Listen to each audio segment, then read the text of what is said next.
রমজান মাস হচ্ছে ইবাদতের মাস। এই মাসে বিশেষ 11টি আমল রয়েছে। যদি কোনো বান্দা ঈমান ও ইখলাসের সাথে এই 11টি আমল করতে পারে, তাহলে ইনশাআল্লাহ ওই বান্দা রমাদানের পরিপূর্ণ ফজিলত হাসিল করতে পারবে, রমজানের পরিপূর্ণ বরকত সে অর্জন করতে পারবে। সুবহানাল্লাহ, সুবহানাল্লাহি ওয়া বিহামদিহি, সুবহানাল্লাহিল আযীম।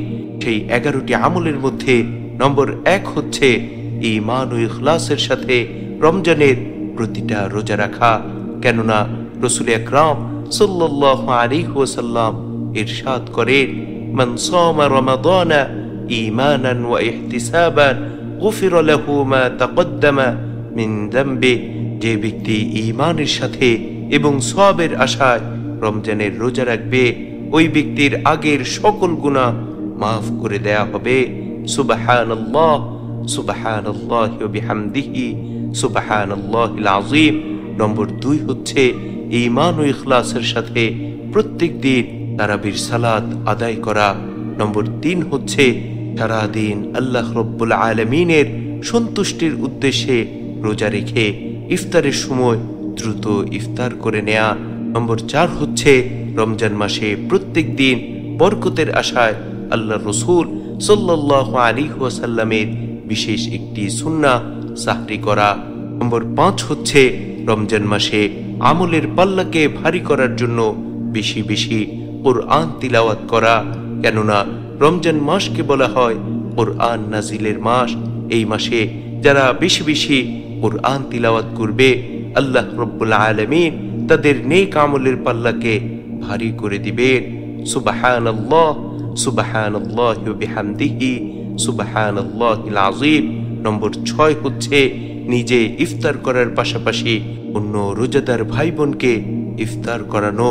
কেননা আল্লাহ রাসূল সাল্লাল্লাহু আলাইহি ওয়াসাল্লাম বলেন, যে ব্যক্তি কোনো রোজাদার ব্যক্তিকে ইফতার করাবে, ওই ব্যক্তি রোজাদারের সমপরিমাণ সওয়াব লাভ করবে।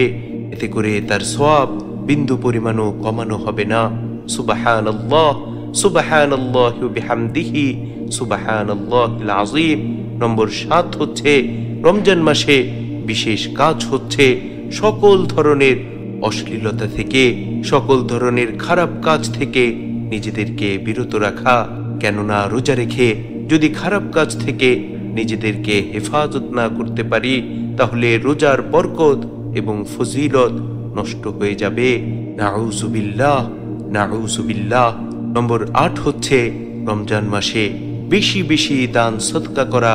কেননা বছরের অন্যান্য মাসে দান সদকা করার চেয়ে রমজান মাসে দান সদকা করা বেশি সওয়াবের। এজন্য রমজান মাসে বেশি বেশি দান সদকা করা।